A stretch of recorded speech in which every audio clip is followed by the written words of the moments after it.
ಮಾತೃಭಾಷೆ ಕನ್ನಡದ ಈ 9 ಅಚ್ಚರಿಯ ಸಂಗತಿಗಳನ್ನ ನೀವು ನೋಡ್ಲೇಬೇಕು. ಈ 9 ಸಂಗತಿಗಳು ಒಂದಕ್ಕಿಂತ ಒಂದು ಕುತೂಹಲ ಮತ್ತು ಆಶ್ಚರ್ಯ ಹುಟ್ಟಿಸುವಂತಿವೆ.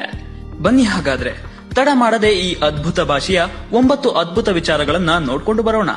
ಕನ್ನಡ ಭಾರತದ ಅತ್ಯಂತ ಹಳೆಯ ಭಾಷೆಗಳಲ್ಲಿ ಒಂದು.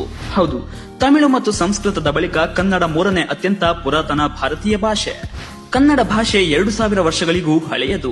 ಲಭ್ಯವಿರುವ ದಾಖಲೆಗಳು ಮತ್ತು ಸಿಕ್ಕಿರುವ ಕಲ್ಲಿನ ಮೇಲಿನ ಕೆತ್ತನೆಗಳ ಆಧಾರದ ಮೇಲೆ ಕನ್ನಡ ಇತಿಹಾಸ 2000 ವರ್ಷಗಳಷ್ಟು ಹಿಂದಕ್ಕೆ ಹೋಗುತ್ತದೆ. ಯಾರಿಗೆ ಗೊತ್ತು, ಇನ್ನೊಂದಿಷ್ಟು ಸಂಶೋಧನೆಗಳು ಆದ ನಂತರ ಅದಕ್ಕಿಂತಲೂ ಹಳೆಯ ಕನ್ನಡದ ಬರಹ ಸಿಕ್ಕಿದರೂ ಸಿಗಬಹುದೇನೋ. ವಿದೇಶಿಯನಿಂದ ಶಬ್ದಕೋಶ ಬರೆಯಲ್ಪಟ್ಟ ಮೊದಲ ಭಾಷೆ ಕನ್ನಡ.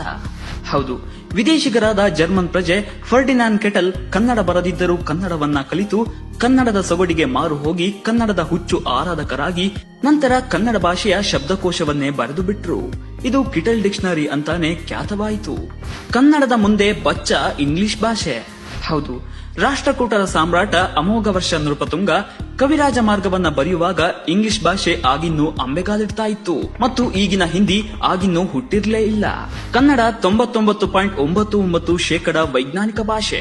ಭಾಷೆಗಳಲ್ಲಿ 2 ವಿಧ, ಫೊನೆಟಿಕ್ ಮತ್ತು ನಾನ್ ಫೊನೆಟಿಕ್. Kannada 99.99% phonetic language. ಅಂದ್ರೆ ಉದಾಹರಣೆಗೆ ಕನ್ನಡದಲ್ಲಿ ಬರೆಯುವ ಅಕ್ಷರಗಳನ್ನ ಓದುವ ಹಾಗೆ ಓದ್ತೇವೆ. ಆದ್ರೆ ಇಂಗ್ಲಿಷ್ ನಲ್ಲಿ ಹಾಗೆ ಇಲ್ಲ. ಇಂಗ್ಲಿಷ್ ನಲ್ಲಿ CUT ಅಂದ್ರೆ ಕಟ್, ಆದ್ರೆ PUT ಅಂದ್ರೆ ಪಟ್ಟಾಗಲ್ಲ, ಪುಟ್ಟೆಂದು ಆಗುತ್ತದೆ. CAT ಕ್ಯಾಟ್ ಅನ್ನುತ್ತೇವೆ. ಅಂದ್ರೆ ಸಿ ಅನ್ನುವ ಶಬ್ದವನ್ನ ಕ ಆಗಿಯೂ ಇಂಗ್ಲಿಷ್ ನಲ್ಲಿ ಬಳಸಲಾಗುತ್ತದೆ.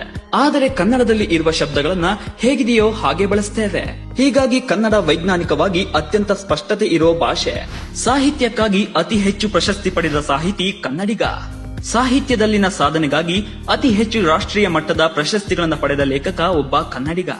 ಅದು ಬೇರೆ ಯಾರೂ ಅಲ್ಲ, ನಮ್ಮ ಕುಪ್ಪಳ್ಳಿ ವೆಂಕಟಪ್ಪ ಪುಟ್ಟಪ್ಪ, ಅಂದ್ರೆ ನಮ್ಮ ಹೆಮ್ಮೆಯ ಕುವೆಂಪು.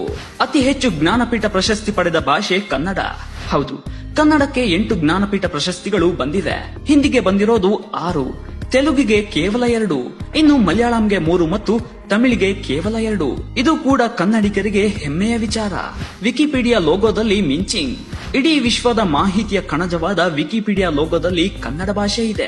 ಈ ವಿಕಿಪೀಡಿಯಾ ಲೋಗೋದ ಮೇಲೆ ವಿಶ್ವದ ಕೆಲವು ಭಾಷೆಗಳ ಅಕ್ಷರಗಳು ಇದ್ದು ಅದರಲ್ಲಿ ಕನ್ನಡದ ವಿ ಅಕ್ಷರವಿದೆ. ಪುರಾತನ ಗ್ರೀಕ್ ನಾಟಕದಲ್ಲಿ ಕನ್ನಡದ ಸಾಲು. ಹೌದು, ಸುಮಾರು 1800 ವರ್ಷಗಳ ಹಿಂದೆ ರಚಿಸಲಾದ ಗ್ರೀಕ್ ನಾಟಕವೊಂದರಲ್ಲಿ ಕನ್ನಡದ ಸಾಲುಗಳಿದ್ದವು ಅಂತ ಗುರುತಿಸಲಾಗಿದೆ. ಅದರಲ್ಲಿ ಬರುವ ಒಂದು ಕ್ಯಾರೆಕ್ಟರ್ ಯಾವುದೋ ಒಂದು ಭಾಷೆಯನ್ನ ಮಾತನಾಡ್ತಾ ಇತ್ತು. ಆ ಭಾಷೆ ಯಾವುದು ಅಂತ ಮೊದಲಿಗೆ ಯಾರಿಗೂ ಗೊತ್ತಾಗಿರ್ಲಿಲ್ಲ. ನಂತರ ಅದು ಹಳೆಗನ್ನಡದ ಸಾಲುಗಳು ಅಂತ ಪತ್ತೆ ಹಚ್ಚಲಾಯಿತು. ಸೊ ಫ್ರೆಂಡ್ಸ್, ಇದಾಗಿತ್ತು ಕನ್ನಡಿಗರಿಗೆ ಹೆಮ್ಮೆ ತರುವ ಕನ್ನಡದ 9 ಅದ್ಭುತ ಸಂಗತಿಗಳು. ಇದು ಹೆಚ್ಚಿನವರಿಗೆ ಗೊತ್ತಿಲ್ಲ. ಹೀಗಾಗಿಯೇ ಇದನ್ನ ಎಲ್ಲರಿಗೂ ವಾಟ್ಸ್ಆಪ್, ಫೇಸ್ಬುಕ್, ಇನ್ಸ್ಟಾಗ್ರಾಮ್ ಎಲ್ಲ ಕಡೆ ಶೇರ್ ಮಾಡಿ ಕನ್ನಡದ ಬಗ್ಗೆ ಹೆಮ್ಮೆ ಮೂಡಿಸಿ.